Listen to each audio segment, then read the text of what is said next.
ভিডিওতে ক্লিক করার জন্য আপনাদেরকে জানাই অসংখ্য ধন্যবাদ। আপনারা দেখছেন আপনাদের প্রিয় ইউটিউব চ্যানেল ওয়াও007। তো ফ্রেন্ডস, ইতিমধ্যেই কেন্দ্রীয় হারে ডিএর দাবিতে মামলা দায়ের করা অনুমতি দেয়া হয়েছে। তো বিরাট বড় একটি আপডেট আছে, ভিডিওটি সম্পূর্ণ দেখবেন। সকলেই জানেন নবান্নের সামনে ডিএ আন্দোলন করার জন্য কিন্তু পারমিশন নেওয়া হয়েছিল সুপ্রিম কোর্টে। তারই কিন্তু খুব গুরুত্বপূর্ণ আপডেট আছে সংগ্রামী যৌথ মঞ্চের। কী বলা হয়েছে চলুন দেখে নেওয়া যাক। ডিএ আন্দোলনের ঝাঁজ আরও বাড়াতে চলেছে, কারণ নবান্নের অদূরে তিন দিন ব্যাপী সভা করার অনুমতি চেয়ে কলকাতা হাইকোর্টের দ্বারস্থ হলো সংগ্রামী যৌথ মঞ্চ।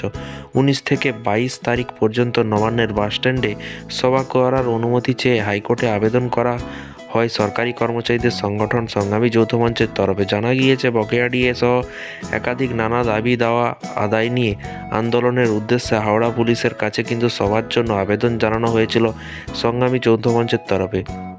ওই মঞ্চের দাবি, পুলিশের তরফে এখনও পর্যন্ত ইতিবাচক বা নেতিবাচক কোনো উত্তর পাওয়া যায়নি। এরপরে কিন্তু হাইকোর্টের দ্বারস্থ হন সরকারি কর্মচারী ওই সংগঠন।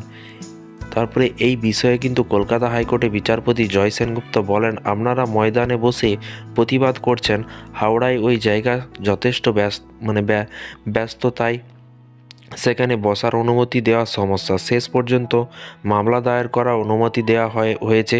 মামলাটি সম্ভাব্য শুনানির তারিখ আগামী সোমবার কিন্তু প্রসঙ্গত কেন্দ্রীয় হারে ডিএর দাবিতে দীর্ঘদিন ধরে শহীদ মিনারের পাদদেশে অবস্থান বিক্ষোভ চালাচ্ছে সংগ্রামী যৌথ মঞ্চ এবং সাম্প্রতিক ডিএ নিয়ে আন্দোলনকারীদের উদ্দেশ্যে বার্তা দিয়েছেন মুখ্যমন্ত্রী মমতা বন্দ্যোপাধ্যায়। তিনি বলেছেন, যদি কেউ কেন্দ্রীয় হারে ডিএ চান, সেই ক্ষেত্রে তিনি কেন্দ্রীয় চাকরি করতে পারেন, কেউ আটকাবে না। মমতা বন্দ্যোপাধ্যায় এই উক্তির পরে কিন্তু ডিএ আন্দোলনের ঝাঁজ কিন্তু আরও বাড়ানো হবে বলে জানিয়েছেন সংগ্রামী যৌথ মঞ্চ। এবার একেবারে নবান্নের কাছাকাছি সভা করার অনুমতি চাওয়ার বিষয়ে তাৎপর্যপূর্ণ বলে মনে করছেন ওয়াকিম মহল।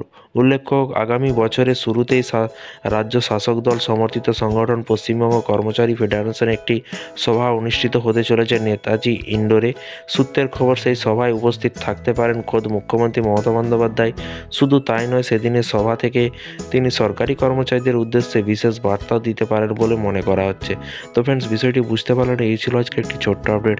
এই ধরনের সরকারি কর্মচারীদের সংগ্রামী যৌথ মঞ্চের লেটেস্ট আপডেট পাওয়ার জন্য যারা বাড়িতে বসে বিভিন্ন রকম আপডেট দেখতে চান, বিভিন্ন রকম সংগ্রামী যৌথ মঞ্চ এবং সরকারি কর্মচারীদের আপডেট পেতে চান, অবশ্যই ওয়াও007 ইউটিউব চ্যানেলটিকে সাবস্ক্রাইব করে পাশে থাকা বেল আইকনটিতে প্রেস করে রাখবেন প্রত্যেক দিন সরকারি কর্মচারীদের আপডেট পাওয়ার জন্য। ভালো থাকবেন, সুস্থ থাকবেন এবং নিজের খেয়াল রাখবেন। Thank you.